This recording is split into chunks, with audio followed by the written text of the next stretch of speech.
Welcome to Seltzer Squad, the podcast about staying sober in the city, with your hosts, Kate Sander and Jess Valentine.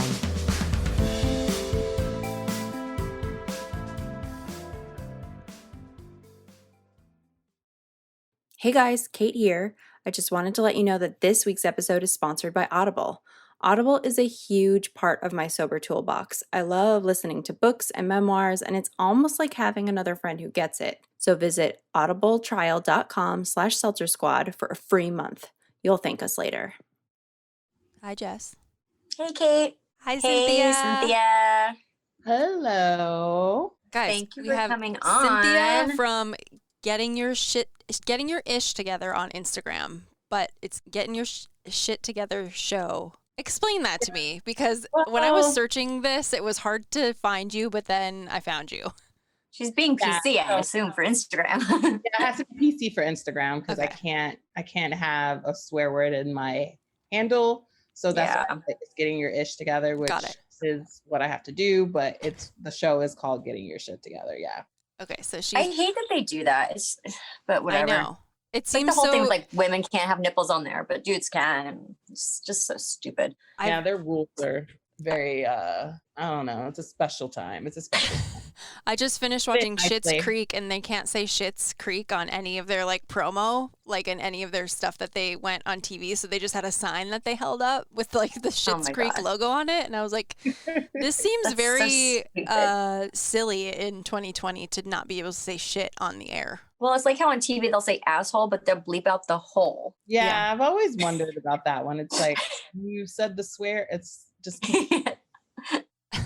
Anyway, so I want to dig right in. I want to know like your journey to sobriety and what that looks like for you, because I know listening to your pod, it seems like it started and or is in traditional recovery. So I kind of want to listen to your evolution of finding that.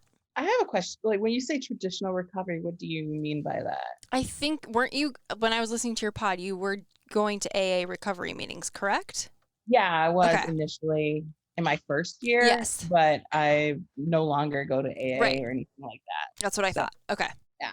I was just curious just before I dive in. But my story is just, it's interesting. I suppose I was a late drinker. I didn't start drinking until I was in my late teens, and then I stopped for a while, picked it up in college. And in my early 20s, I was actually more managed than I was in my 30s. So it's always interesting when I talk about my story, because I don't have it didn't start necessarily when I was young. A lot of what revved me up and started getting me into the space of having a problem was when I moved. I would say I lived in Atlanta for a while before I moved to New York. Maybe it started revving up there. I was in the LGBTQ community, and there was a lot of drinking and things like that. But I really would say when I moved to New York is when it really kind of revved up. I got into advertising. I was in a very emotionally stunted and a somewhat abusive relationship. And I kind of just had I took a lot of solace in just alcohol. And then it kind of just revved up from there, because I was in advertising and it was nothing. Ain't no thing to, come to the office, have booze at your desk. Like we would have wine and vodka and all types of alcohol just at our desk. I've heard that. That's so crazy to me. A lot of like when I explain it, they're like, yeah, you would just open up someone's drawer and they would have it on their desk. And they were like, yeah, go ahead, sell. I've had many of my advertising agencies, there was like bars there. So they would have their own bar. There was a whiskey bar, there was a vodka bar, there was like all this other type of stuff. And it was kind of just normalized to drink in the middle of the day. If your work kind of like wrapped up early, or you're just trying to like bang out the rest of what you were doing, you could drink at your desk. It was just kind of happy hours after work. It was, and like all the holiday parties, happy hours every week. It was just kind of normal. And I think I took a lot of that and I just ran with it, because I was going through a lot of stuff in my personal life. And what I usually do is like, I would just hide whatever I was feeling. I would pride myself on not really having feelings, even though of course I did. Mm-hmm. And I would just bury everything just in my drinking because it would turn off my mind. It would just make me numb myself. I wouldn't be able to feel anything, and I could just kind of go through the day. Mm-hmm. So that's kind of like how I existed for like the longest time. I was actually engaged. That ended with my partner, Mm-hmm. and it happened here. And then I proceeded just to have like my time of just floating around and doing whatever the hell I wanted to. And I ended up being involved with another woman, and we ended up drinking buddies really. And then it would just keep escalating. Like I would like not getting home. I would remember just being passed out on the floor. I would remember like bits and pieces of just like my day. Mm-hmm. And that was just something I was like, well, that's just what people do. I'm still somewhat young. That's just kind of what you do in the fast. It's like New York and everybody's out and everybody's doing this. So I would just kind of rationalize a lot of what I was doing. And it just kind of kept elevating and like it just kept getting bigger and bigger and bigger. So I would make a lot of conditional statements. I would say like, I'm not going to drink before noon on the weekend, and I'm not going to drink by myself on a Friday night, unless it's like a wine down drink, which was like a wine down drink ended up being like bottle or two of wine at one point in time. But I would just make all these rules. And then I realized slowly that I was breaking all my rules because I wasn't really accountable to anyone. I was just accountable to myself. And then I would be like, okay, if I'm not going to drink over until noon on the weekend, then I would be like, well, but I'll make plans with my friends ahead of time for like brunch, and it would start at like 10 or 11. I'm like, oh, okay, I'm hanging out with my friends for brunch, so that's okay. If I had alcohol left over, I would be like, I'm not going to drink before work. But then I was like, well, I can't waste this. Right. I can't waste the alcohol. So let me just waste it and then go on about my day, and it became just really, it was like not manageable at all.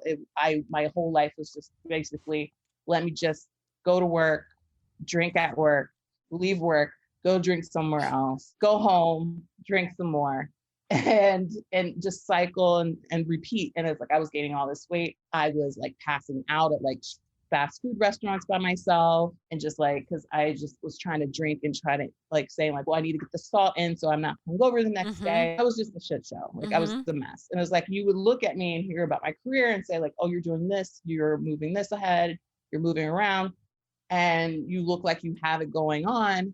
And then it was like internally a wreck all the time. That's what I was going to say. Did anybody know?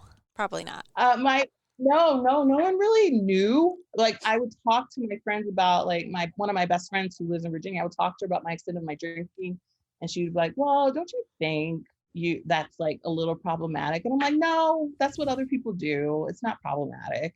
That's just kind of the industry. That's what we do. It's like work hard, play hard type of thing.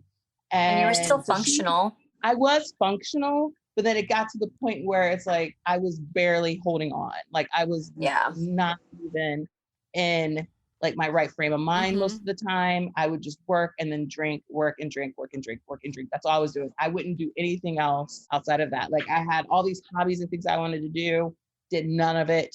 I would just go. All I really wanted to do was drink and be by myself, and then I started isolating really bad. I was in therapy at this time too. And I would talk to my therapist about my drinking, and she'd be like, don't you think you have a problem? And I'm like, no, I don't have a problem. And she was like, you really need to look at this. And I'm like, I'm good. And I would be one of those people that say like, yeah, I go to therapy. Therapy's great, but I wasn't really participating in therapy. I would just go and talk, and then she would push on things, and I would be like, yeah, that's not what we're going to talk about right now. We're going to talk about because I'm pissed off about so-and-so at work. I want to talk about that.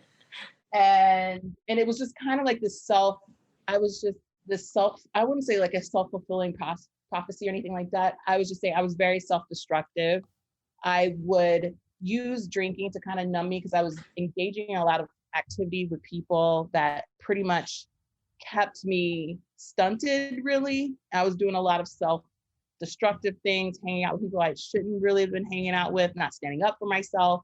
And I just kind of let the drinking kind of coat all that and just say like, this is just what I deserve. This is how I should be treated and everything like that. And were they like friends of yours, or were they just sort of a group that you fell into because you were drinking? I actually had a local bar that I would go to like almost every day. Mm-hmm. And it were just people that I knew from there. I ended up like hooking up with a guy that was there, and he and I had like this thing that was very toxic, and it was just all my world. All the people that I really wanted to talk to were people that drank or did other things. Mm-hmm.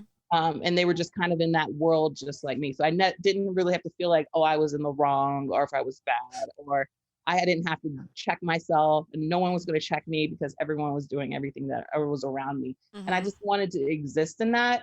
I ended up my reality check when it came to drinking was the fact that I pride myself on not like, I'm a mess on the inside, but I try my best never to show that exterior. Like I never try to show that outside. Sure.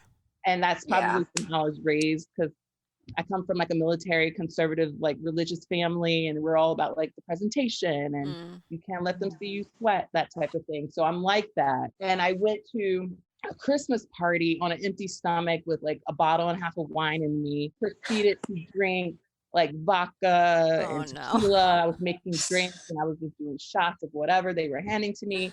I ended up making out with some dude I've never met in my life. Oh no. I fell down like the stairs, and I woke up with I don't even know how I got home that day. I woke up with like no underwear on, my phone's missing, like all this other type of stuff. Just panic. Yes. And it was just like one of these moments where it's like I sat up in my bed. At that time, I wasn't really a big person of saying like, let's talk kindly to yourself. Let's do these quotes. Let's do all this. Like, I wasn't into that. I was like, no, that's not real life, that type of thing. But I just sat up, and I remember just like bawling my eyes out, and I didn't really cry a lot at that time. And I just said, well, I'm either going to learn to love myself now, or I'm just going to sign up to be a continual shit show, because that's all I'm going to be able to be at this point. And I decided to like try really not just try to full stop, like not drinking. So I kind of eased up on it towards the end of the year. That was in December. And I said, well, I'm gonna stop in January. I know it's cliche, but let me just do it that way. Have a fresh start. Start, all that jazz. And I eased off on the drinking. And then January 1st, I just stopped. I thought I was just going to do sober January and then see if I wanted to go past that. Because at that time, I still didn't think I had a problem. And then I did the 30 days or 31 days, and I felt really good. And I was like, let me just keep going. Maybe it'll last 6 months or something. And I just kept going down that road. And during the 6-month mark, that's when I realized like I really was a problem with alcohol, because I could see for the first time how alcohol caused me to do a lot of things. Like I made those choices, but I kind of wanted to blame it on alcohol. But it's like there's something fundamentally wrong with me and the reason why I want to keep doing these things. So I need to figure all this stuff out and really like commit to it. And I was feeling great. Like, I really felt great. I felt like my mind was clear. Was it like pink cloud great? Oh yeah, I had the pink cloud, and then I fell out of it around like Memorial Day weekend, around that time. And that's when I started to go, and I said like, I'm going to try to go to AA. And that's when that happened. So I had about like 5.5, 6 months or something prior to stepping foot in AA. And then I did that for a while just because I needed that community. Because at that time, I didn't have any people around me that didn't drink. Everyone around me still drank. My best friends knew that I was trying to be sober. My dad, I broke down when I went home, because going home is a whole other thing. But I broke down, and I had to talk to my dad about that when I went to go see him for Memorial Day. And I was like, I think I'm gonna try this AA thing. And he just sat with me and we talked about it. He was like really, really there for me and like really present and wanted to talk about like my childhood stuff. Like I wasn't expecting this conversation with him at all, but he really showed up for me that day. And then I came back to Brooklyn, and I was like, all right, I'm gonna try it, because obviously what I'm doing it's not necessarily bad, but I need more support than what I'm getting. Sobriety is so lonely, man. Fuck. Yeah, it is. It was a special time in my life for sure. But sorry, I didn't mean to interrupt. Oh, no. All It's good. just so concurrent with like my experience of the first time I tried to get sober, and I like didn't reach out to anyone. I was like at home trying to light the candle. My partner was out drinking at the bar. It was just like such a lonely. I felt good. Like I had Pink Cloud too, but I was just so lonely to connect with other people that were trying to better themselves as well. Yeah. And I think for me, it was just like an ego thing because I pride myself on being very independent and I can do things on my own.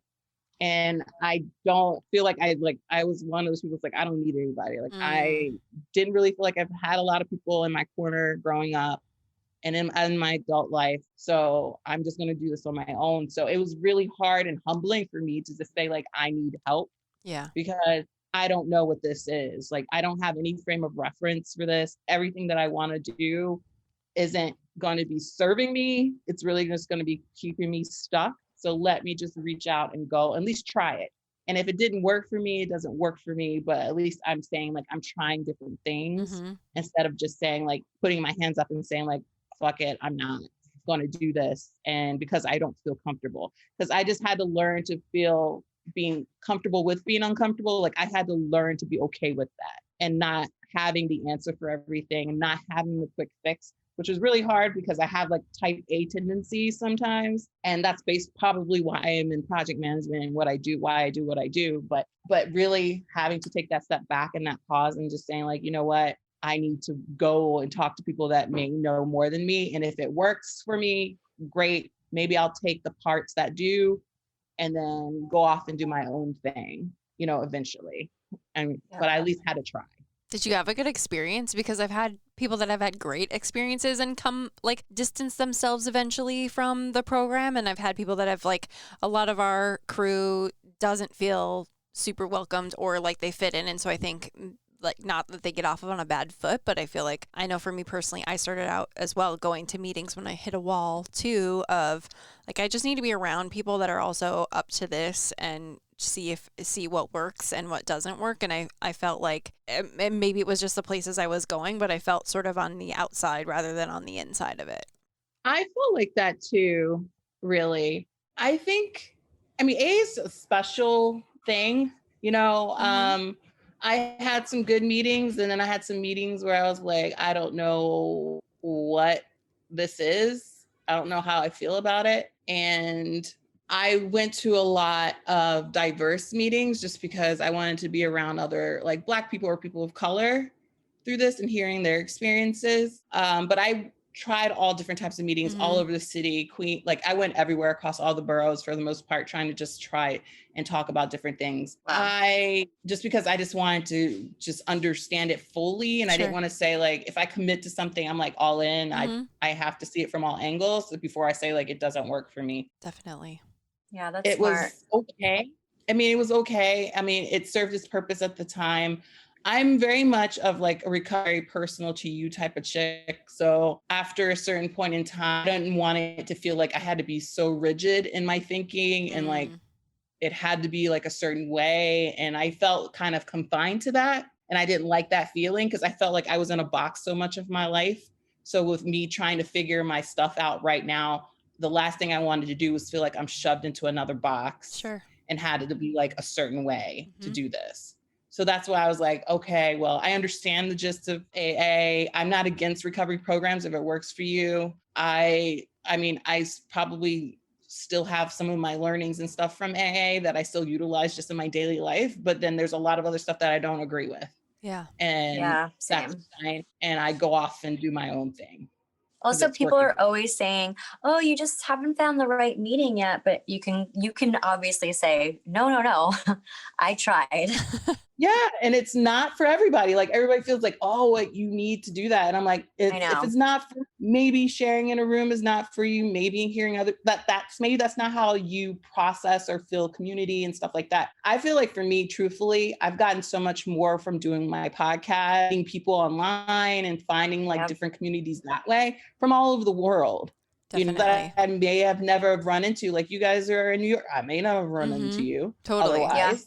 Plus, we're like people that like to stay home, like all of us we all seem to be a little more like millennial and introverted, right? Like where we'd rather find a digital approach perhaps rather than like do all the work to go somewhere in person. Yes, exactly. I like that. It's so funny because I consider myself very outgoing. I was always out when I was drinking, and now it's like the reverse. I'm like, I'm good. Same. Like I'm gonna stay inside. I'm chill. We can Zoom. We can do whatever. But I'm good with being by myself. But I've learned a It's lot. so from this. weird. Like I used to like love like getting off work and go to the bar, and like the weekends go to the bar. Now I'm like, ew, like no, I want to be in my pajamas at like 6 p.m.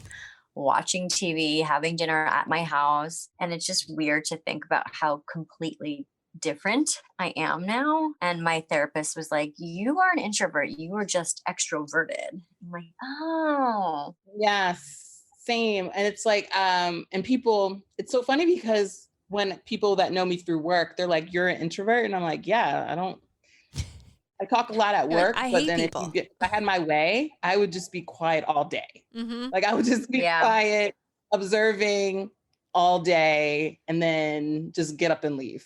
Also, your work is like dealing with bullshit all day long as a project manager. So I imagine that like at the end of the day, you're like, just fucking don't talk to me anymore. I'm going home. I know. My best friend she lives in Atlanta, and she's like, we talked last week, and she was like, I was going to offer to like, for us to do a video chat because we haven't seen each other and I miss you. And I'm like, and she's like, but I know that you're on Zoom like most of the day with work. So I didn't even bring it up. I'm like, that was a good call, because I would have been like, no, I'm not doing video. Definitely. I love you, Yeah. but I can't do it. Like, I'm over it right now. So she gets it. I was listening to your podcast and you were talking about how you spent much of your 20s sort of in survival mode, and you sort of didn't really get to, I don't want to say get to know yourself until your 30s, but until later on. And I very much relate to that, because I felt like I was running from myself for basically all of my late teens and into my 20s, and didn't really slow down until I got sober the second time, which was, I think, in or around like either right before I turned 30 or right around I turned 30. And so now I feel like I'm living life not all over again, but I'm just I just feel a lot different than I did, and I'm living a lot different than I think other people are, because I had to be grown up for a lot of like half of my life, and so now I get to, I don't want to say play, but it just is different. Yeah. I mean, you sound just like me. I was so serious in my 30s. Like I owned my own place in Atlanta by the time I was like, 24? Like Wow. I owned it outright and stuff like that. And I think about like my life then, I'm like, wow, I had it so together compared to now sometimes, but I didn't like it, because I didn't feel like I was being myself. You And had I to be didn't grown want up, that. but you were like I had to be psychologically a settled mess. down, and I had to be locked in, and I was in this long-term relationship, and I'm like, I don't know if this is for me.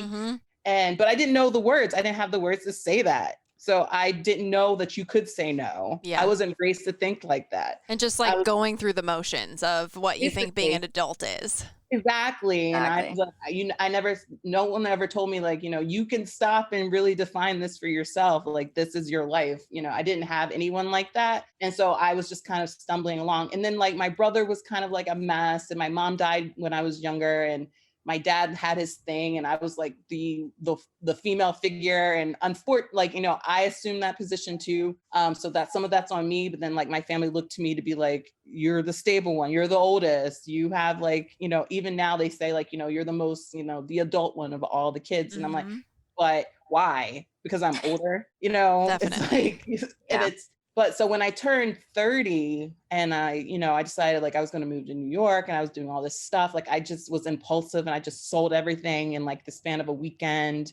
And I was like, I'm just going to go, and I'm going to move up here, and I'm just going to see what happens. Didn't know anybody except for my partner. That's the only person I knew who moved with me. But it's like I had no connections. I freelanced. I worked odd jobs and did whatever, because I've always wanted to live in New York, and just I felt like, in a way that I was behind, because I wish I had that experience when I was younger, but but at the same time, I was starting to learn myself a little bit more. So I don't know if I would have appreciated it if I was in my 20s.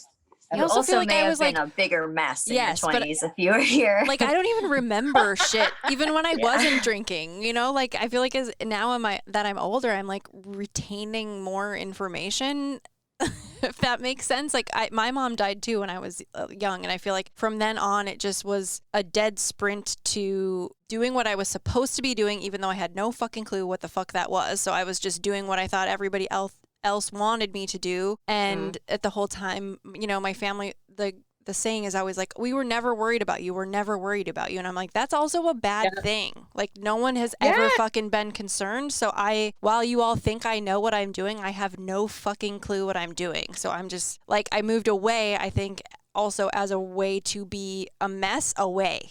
Yeah.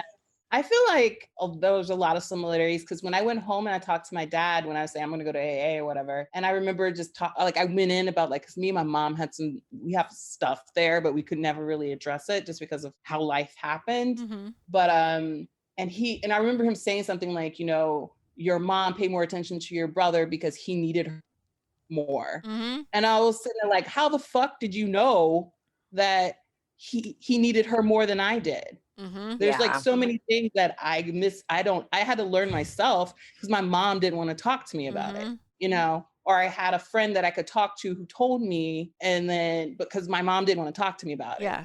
Like just because I was resourceful doesn't mean I didn't fucking need anyone's help. Yeah. Right. And it's like, oh, it was just, it was a thing. Does that make you mad? Like, I'm dealing with, I was just telling Jess before you hopped on, like, I'm at the point in my recovery where I'm working through a lot of my anger. There was when I have my moments where I'm just like, fuck it. And I get really, really pissed. Like I go through these periods. I know when I kind of fell out the pink cloud when my first year of my recovery, I was angry for like weeks and weeks at a time.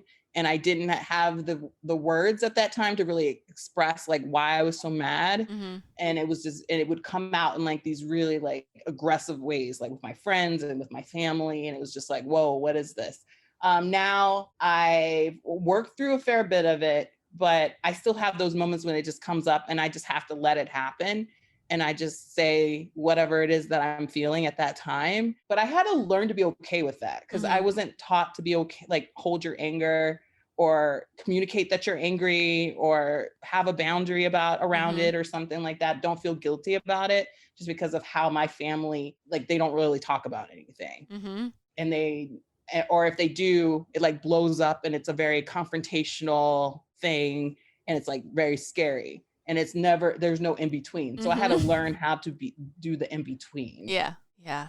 That's interesting. So at what point in your recovery, did a podcast sort of start to come into your mind, and what was the origination around that? I always wanted to do like a podcast and do something like that. I'm a writer. I do a lot of like sketch comedy. I do things, but I was going to talk about people who kind of came to understand themselves, know themselves like later in life and did like a drastic shift or change. Like maybe they moved across the country or to a new country, or they left a long-term relationship to pursue something else or whatever. So my idea was going to be around that just because of stuff that I was going through of someone in their 30s and like really just feeling like, you know, this is not the life that I want. This is not it. This is not what I want to do. Like I can't go on anyway, this way anymore.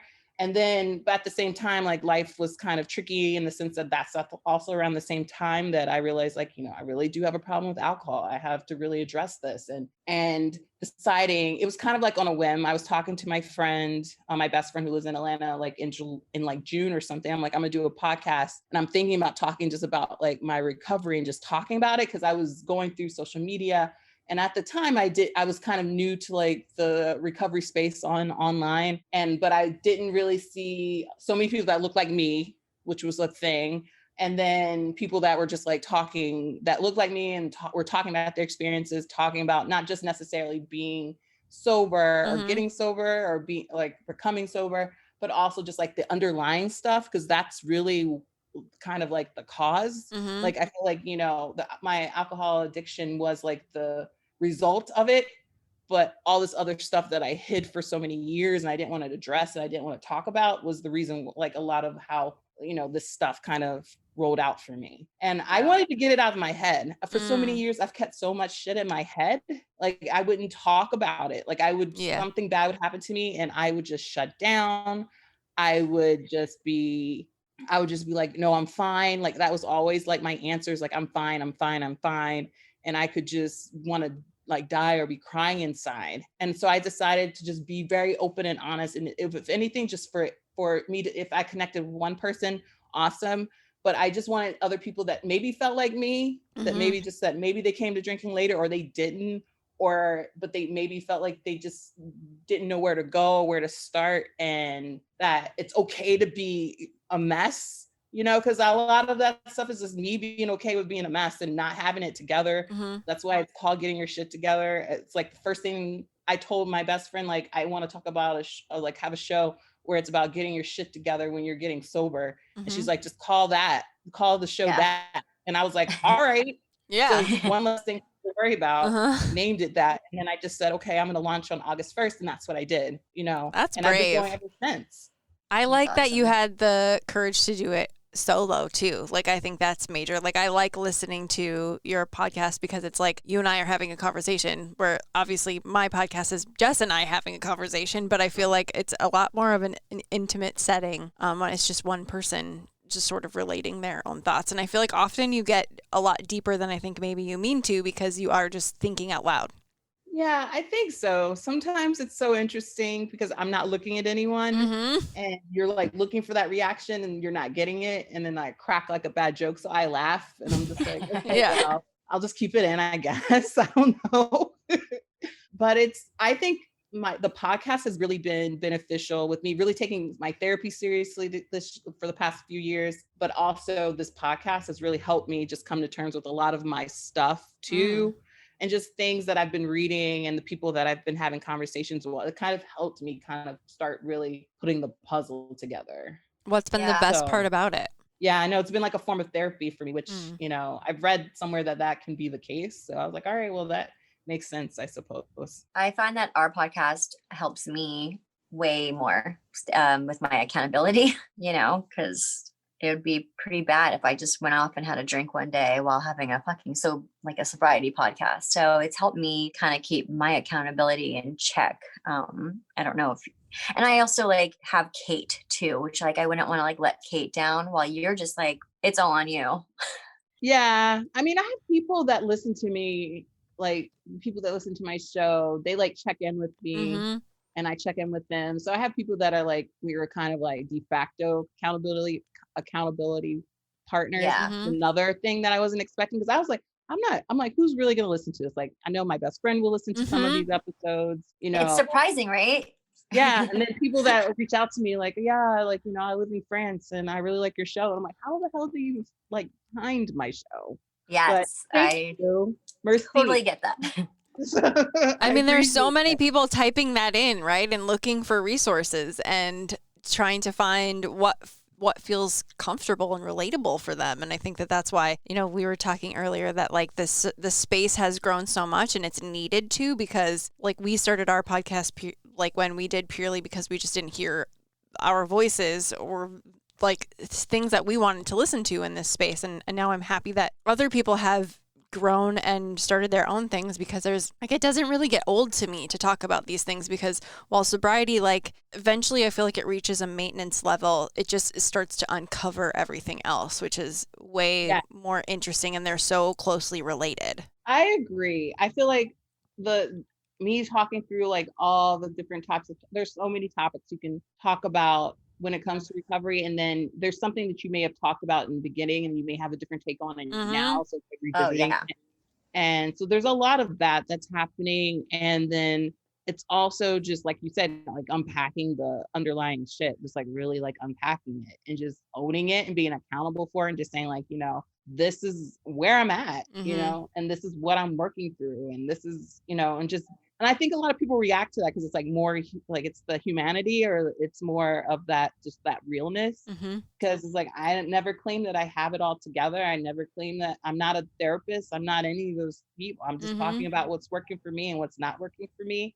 And I'm not perfect, and that's okay. Yeah. Definitely. Yeah. It's just, I'm just talking about it, so. What does getting your shit together mean to you now?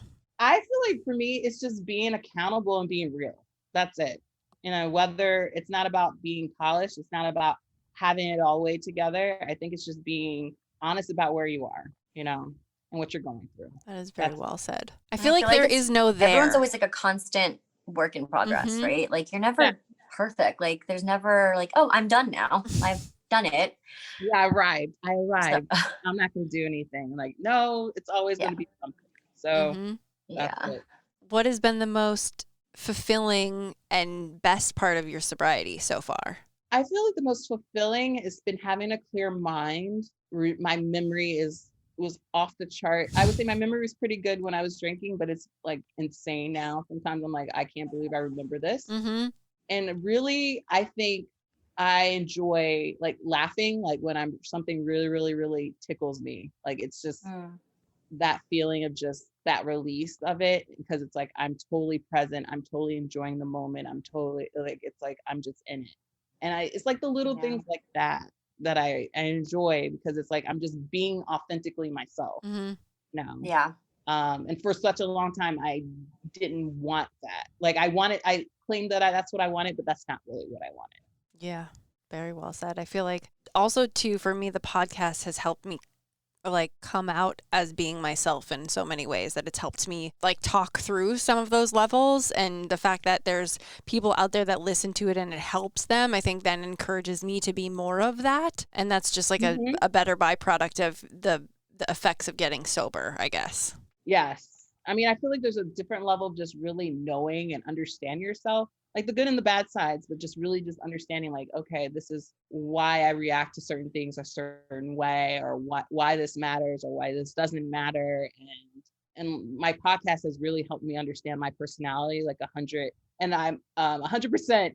And like, I'm actually doing another podcast with another friend, and it's just like, if I didn't do this podcast, like my experience working with her would probably be just like an insane like mess. And it's like I understand like how to, and also help me articulate my thoughts better, or articulate the thoughts more, and just being able to be okay with what I'm saying and why I'm saying it. Because for so long I'd be like, well, I would say something and I would say like, but it's okay, it's up to you, or how are you, what, and I would check in, but it's like, me coming in and saying definitively for me, authentically for me, this is kind of what I'm thinking. So it's helped me grow in confidence in that arena as well. I love that. I think it took me like 6 months to even be okay like saying I had a podcast too, because I was like, it was like stepping in and quote unquote speaking your truth it's really hard to do, and there's a certain level of comfort that I was like shocked that even these things were coming out of my mouth, and I was like, these are my true feelings, these are my true thoughts. It's weird to actually say them out loud and stand behind them. I was so scared. It's scary. Well, congrats on the second endeavor. Thank you. It's been fun. Can you give us any details about it? Is there any scoop? Yeah, it's called Missing Figures. And it's actually about, it's a historical podcast with me and my co-host Sherry, and she and I actually met in a writer's group. But we're big history geeks. One of the things that we bonded over, and it's basically just a show that's talking about like really interesting figures in history that have like, that people don't either know about, don't talk about, and just people and just interesting parts of history that we're really interested in.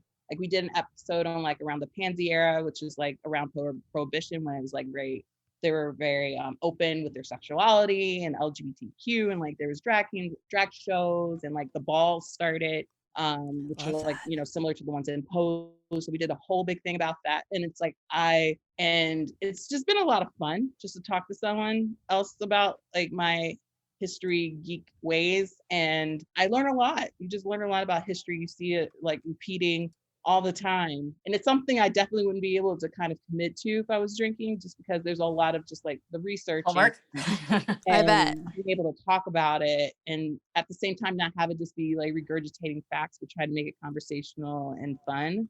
That's awesome. So yeah. Is it at Missing Figures Podcast? I just Googled it really quickly. Pod. Okay. And you guys can find it. It's called Missing Figures on Apple Podcasts. Yeah, we're on Apple, we're on Spotify, we're on Pandora. That's We're exciting. all I over. love history podcasts. I feel like earlier in my life, like pre-sobriety, I literally like wasn't able to retain that knowledge. And now it's like I just didn't have the mental capacity to understand like really basic things like retaining information or even history. Now I feel like I'm learning with new eyes so many things and being able to actually retain it and pontificate on it. Yeah, it's like it's been a whole new world just because I loved history as a kid, and now it's like I'm understanding in a totally different way and being able to connect the dots more and just be like, oh, okay, I see where this is going, and this is similar to what's happening now or what happened like 10 years ago. And, I love that you're also doing like figures that we maybe wouldn't have heard about or situations, because it's like we all know that the textbooks that we've had are fucking shit. So yeah, it's really nice and refreshing when you hear about like a new, especially like for me, it's like when I hear about like a woman in history that's like, what, how do we not know about this person? How are we not celebrating this person? So that's really cool. I'm gonna have to check that out. I'm excited to listen to that. yes, feel free, or just let me know if you have any people in history that you really are into, and feel free to let me know, because Well, you're giving me too much credit there, but we're always taking You're putting us way too high up there. yeah, I know. You're Baby definitely steps the out. authority on that. All right, I want to move into like what I call our lightning round, and it's just the same sort of few questions that we ask most of our guests when they come on the show. And Okay. I would love to know if you have a favorite seltzer brand or a favorite seltzer flavor. I don't have a favorite seltzer brand. Mhm. My favorite seltzer flavor is grapefruit. So. That's a good one. I feel like Spindrift has a pretty decent grapefruit one. Oh, But are really? they even seltzer? They're more juice, right? It doesn't matter. I don't know. I don't know either. I'm so horrible with names and product names, so I'm like, Yeah. So, I but feel like grapefruit- also at this point, I've had so many different seltzers that I couldn't even tell you which ones I like, really, because That's it's just true. like all a blur. There's like many. So a lot of our squad members are in early sobriety, and we were just wondering if you have any tips, just when you're like first kind of dipping your toe in, and how to make friends in early sobriety, or any tools or anything like that. My one tool, I mean, I would say is just to do what feels natural for you. My big mantra is, like I mentioned earlier, is like recovery is very personal to you. It's not one size fits all. There's so many different resources out there, so many different types of communities and groups. And it's like, you can be a member of one group and be heavily involved and still like go out and like look at what else is out there. To me, it's like online communities to me has been beneficial, just because you can connect with so many different types of people from all walks of life, from all over the world. And it's easier for you to kind of like meet your tribe or meet your group or meet, whatever, however you want to like classify or quantify or whatever. But and just have an open mind. I think it's sort of like, AA may not be for you, recovery groups, the typical recovery groups are not, but there's different groups that just have meetings that you can just sign up for and go, and they talk, and it's agnostic, or I guess it's maybe agnostic, but it's just people talking and like fellowship and communicating and things like that, and just being open to like exploring different things, because you never know what will be your jam until you really kind of commit and try it. And also be kind to yourself, because you're not going to always know the right answer. You're not going to always know what to do, and that's okay. I feel like there has to be like this level of grace and like acceptance that it's a work in progress and you're doing the best that you can. And even if you trip and fall, like you can always pick yourself back up and start again. I feel like that's kind of like my thing, because I feel like everybody feels like, I know I have this pressure of like, I have to be perfect. I have to get it right. I can't mess up. But it's like, you are learning a new way of life, and if you've been doing this for a while, or if you're using this as your crutch, then it's like, there's a lot of other stuff that you have to unpack, and that comes with it. So just give yourself that, I guess, that peace of mind, or that self-compassion in order to do that, because it's a lot of work. I mean, it's beneficial work, but it gets kind of tricky at times. And I say just find people that you can vibe with. Like, hopefully it can be people that are already in your circle. You never know. I've met so many interesting people, like at like podcast conferences and stuff like that. I've sat down next to them, told them about my show, and they were like, I've been sober for 2 years. You know, Wow. you never know. Mm-hmm. Yeah. And it's It's a guy true. in Florida, you know, and it's like, and he listens to my show. And it's like, That's you awesome. never know, you know. So it's just like trying things. I always say, like, be comfortable, like what I said earlier, like learning to be comfortable with being uncomfortable, and then just getting into that, even though you want to run and screaming into the night, because I'm totally with you, because that's how I feel sometimes. Mm-hmm.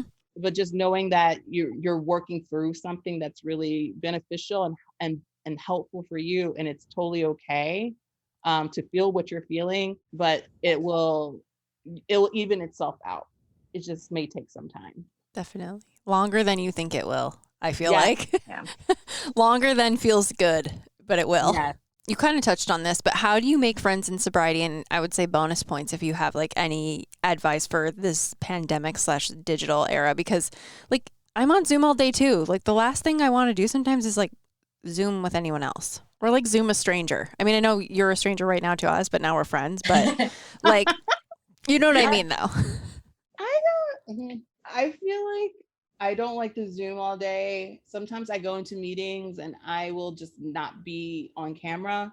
But I've really found a lot of people, I've met interesting people through like Twitter and things like that. And surprisingly, because I wasn't a huge Twitter person prior to, pandemic happening or COVID happening. So that's been beneficial, and it's kind of like enough removed, because I feel like I'm on video all day that I just need that privilege of not seeing someone. That's a good point. Yeah. So, and it's easier to just kind of like follow a conversation, and you can kind of meet, and you can, if you follow a thread, then you can find other people that kind of like co-sign or they don't or whatever. You can kind of meet people that way, because I've kind of grown my circle pretty big, pretty more than I expected on Twitter, and just being able to like have different contacts. So that's been helpful for me. And then also just on, like, I've used a lot of, when it comes to like Instagram or anything like that, like I use a lot of like the DMs and stuff like that, and just having private one-off conversations with people. That's beneficial for me too. I don't know. But Twitter's a good one. No one's actually ever suggested Twitter point. before, and I personally don't do Twitter, so it's like not something that I would ever even think to come up with on my own. So that's a really good idea for people to get onto, and you can like reply at your own pace, which is nice. You can like bookmark things, and you can like add on to the conversation, or you can just like it or whatever. You can ask a person a question if they're private, like their DMs are open, you could ask them a question. I mean, I've met a lot of interesting people actually during the pandemic on Twitter, more than I've met people on Instagram too, but I was surprised by the people that I didn't realize, I wouldn't have thought that I would have kind of took to Twitter the way that I have. Well, just how like some people, I don't do Twitter, but I do Instagram. There's people that probably do Twitter and not Instagram. So it's a nice way. You're a writer too. I feel like that's a medium where you would thrive. Yeah, but I was not on Twitter like that. I was like, nah, I'm good. And it's like I have a writer community on Twitter, but I also have like a sober community that's on Twitter. Yes. And it's like you can kind of just find it. You can join like lists, and then you could save them, and then like you can curate your feed and stuff like that.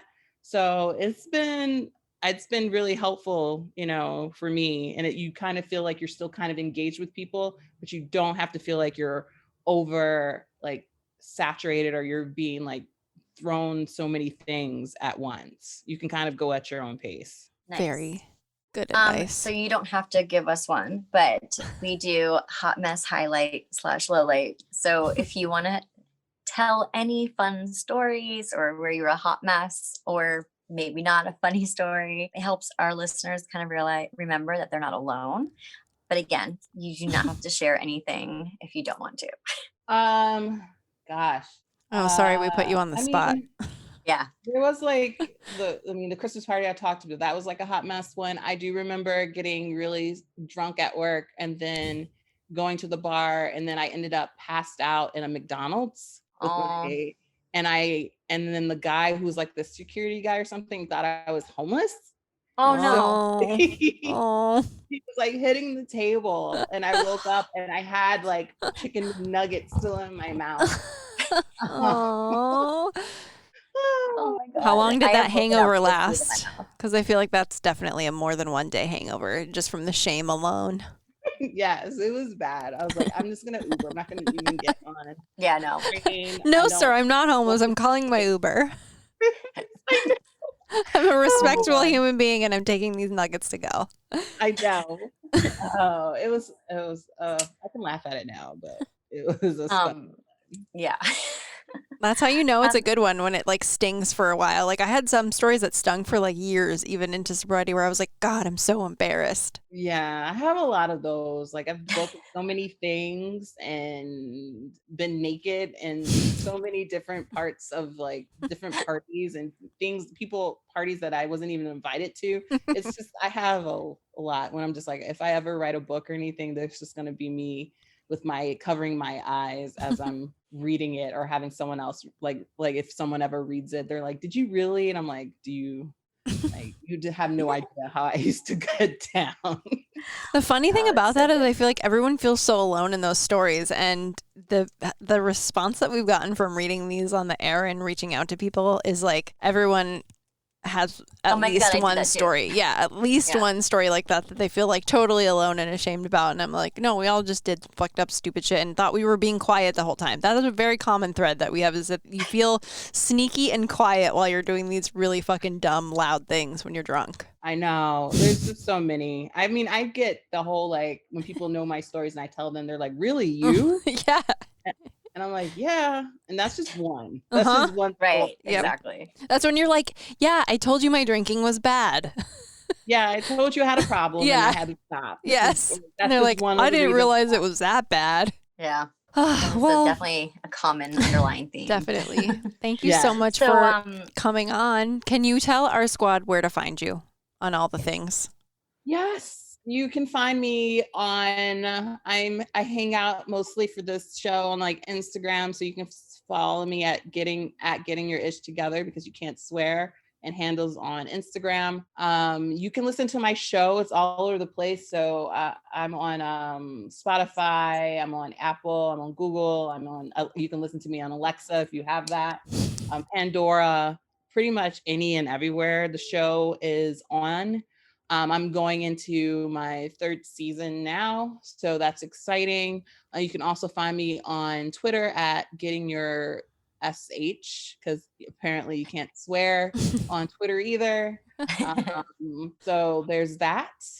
And if you follow me on Instagram, you can sign up for my mailing list. It's in my link tree in my bio. Oh, Love that. awesome. And the other podcast is called Missing Figures Pod. Yes, On Missing Insta. Figures Pod on Instagram, and Missing Figures on Twitter. And we have a mailing list for that one as well in our link tree.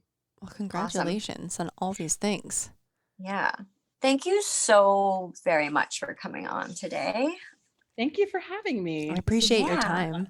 And maybe we'll run into you somewhere in Brooklyn Yes. when the world is done being over.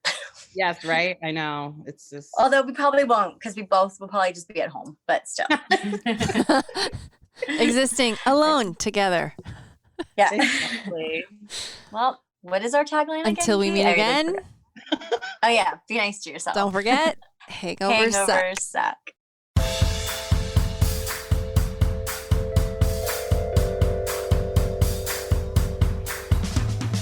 Thanks for listening. Don't forget to rate, review, and subscribe to this podcast. Every review helps other listeners find us. Music by Dead Go West. Art by Kate Sander. For show notes and resources, check out seltzersquad.com.